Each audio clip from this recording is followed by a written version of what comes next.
ত্রয়োদশ জাতীয় সংসদ নির্বাচনের আর মাত্র কয়েকদিন বাকি। এরই মধ্যে ভোটের মাঠে জয়ের লড়াইয়ে ব্যস্ত সব রাজনৈতিক দলগুলো। আর এখনও ঘর সামলাতে বড় বিপাকে বিএনপি।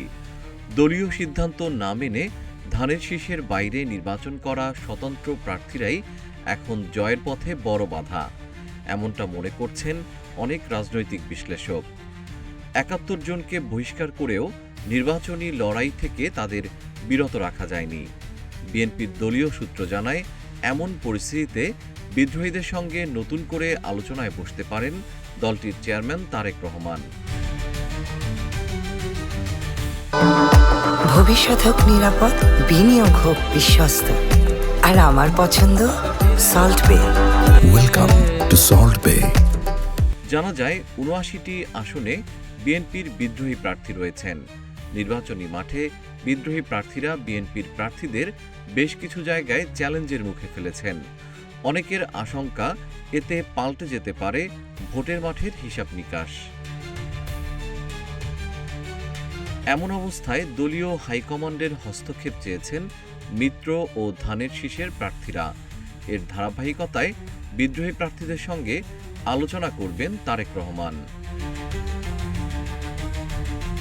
ধারণা করা হচ্ছে, বিএনপির ছাড় দেওয়া এবং দল মনোনীত প্রার্থীর পক্ষে ঐক্যবদ্ধভাবে কাজ করার বার্তা দিতে পারেন বিএনপির চেয়ারম্যান। এদিকে বিএনপি থেকে বহিষ্কৃত ৩ স্বতন্ত্র প্রার্থী জানিয়েছেন, ভোটের মাঠ অনুকূলে থাকা এবং জনগণের প্রত্যাশার কারণে তাদের পক্ষে এই মুহূর্তে সরে দাঁড়ানো কঠিন।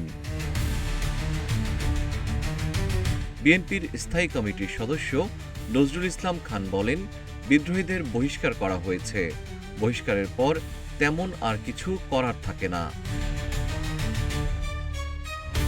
ত্রয়োদশ জাতীয় সংসদ নির্বাচনে ২৯১টি আসনে ধানের শীষ প্রতীক নিয়ে লড়ছেন বিএনপির প্রার্থীরা। ৮টি আসন মিত্রদের ছেড়ে দিয়েছে দলটি। এছাড়া একটি আসনে প্রার্থিতা বাতিল হওয়ায় বিএনপির দলীয় কোনো প্রার্থী নেই। তবে দলীয় সিদ্ধান্তের বাইরে গিয়ে ৭৯টি আসনে অন্তত ৯২ জন বিদ্রোহী প্রার্থী রয়েছেন। স্থানীয় নেতাকর্মী ও সাধারণ ভোটাররা বলছেন, বিদ্রোহীদের কারণে বিএনপির নিশ্চিত জয়ের আসনগুলো ঝুঁকিতে পড়েছে। কারণ দলীয় ও বিদ্রোহী প্রার্থীদের মধ্যে ভোট ভাগাভাগি হলে জামায়াতসহ ১১ দলীয় নির্বাচনী জোট এগিয়ে থাকার সম্ভাবনা রয়েছে বলে মনে করেন তৃণমূল নেতৃবৃন্দ। নির্বাচনে ফল ভালো করতে তফসিল ঘোষণার আগে বহিষ্কৃত অন্তত ১,৮০০ নেতাকর্মীর বহিষ্কারাদেশ প্রত্যাহার করেছে বিএনপি। একদিকে বহিষ্কার, অন্যদিকে বহিষ্কারাদেশ প্রত্যাহার, এ নিয়ে কেন্দ্র থেকে তৃণমূল পর্যন্ত মিশ্র প্রতিক্রিয়া দেখা দিয়েছে। এদিকে বিএনপির সঙ্গে যুগপৎ আন্দোলনে থাকা ৫ দলের ৮ জন নেতাকে আসন ছেড়ে দিয়েছে বিএনপি। তারা নিজ নিজ প্রতীকে নির্বাচন করছেন। এর মধ্যে ৬ জনই অস্বস্তিতে রয়েছেন বলে জানা গেছে। কারণ এসব আসনে বিএনপি থেকে বহিষ্কৃত বিদ্রোহী বা স্বতন্ত্র প্রার্থীরা শক্ত অবস্থানে আছেন। জিএম শিহাব, রূপালী বাংলাদেশ।